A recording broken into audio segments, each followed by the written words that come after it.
या ठिकाणी होऊ घातलेल्या कराड नगरपालिकेच्या सार्वत्रिक निवडणुकीच्या अनुषंगाने प्रभाग क्रमांक 11 व प्रभाग क्रमांक 9 ची पदयात्रा व अंडी चौक येथील प्रचार सभेच्या आज निमित्तानं या ठिकाणी आपण सर्वजण जमलो.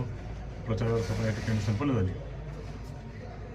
पदयात्रेच्या दरम्यान जसं काल चिन्ह मिळालं आणि चिन्ह घेऊन आज मी स्वतः या ठिकाणी लोकशाही व यशवंत विकास आघाडीच्या तर्फे नगराध्यक्षपदासाठी उभा आहे.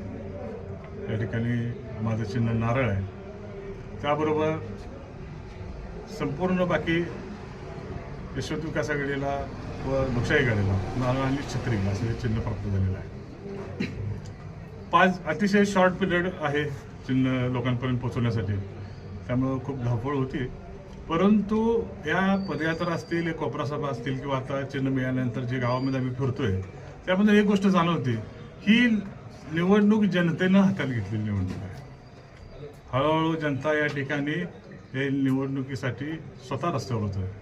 ही जनतेनं हातात घेतलेली निवडणूक आहे.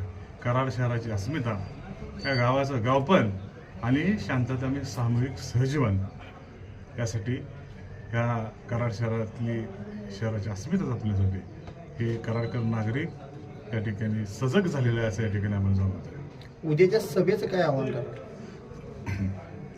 या महाराष्ट्र राज्याचे उपमुख्यमंत्री आदरणीय एकनाथ शिंदे साहेब असतील, आदरणीय पालकमंत्री साहेब शंभूराज देसाई असतील, हे उद्या या कराड नगरीच्या या सार्वत्रिक निवडणुकीच्या लोकशाही व यशवंत विकास आघाडीच्या प्रचारार्थ या ठिकाणी 3 वाजता कन्या शाळेच्या समोर त्यांची सभा होत आहे.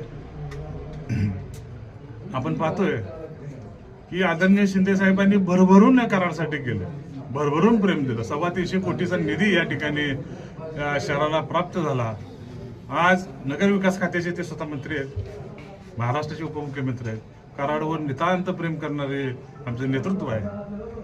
आज प्रशासकाच्या कालावधीमध्ये जर त्यांनी एवढं दिलं असेल, एवढं प्रेम दिलं असेल, 5 वर्षाच्या येणाऱ्या कालामध्ये संधी जर दिलेली आहे कराड शहर जनतेनं, तर निश्चितपणे न भूतो न भविष्याचे असा इतिहास या शाश्वत विकासाचा आपण या ठिकाणी आपल्या पाहायला मिळेल असं या ठिकाणी माझा विश्वास आहे.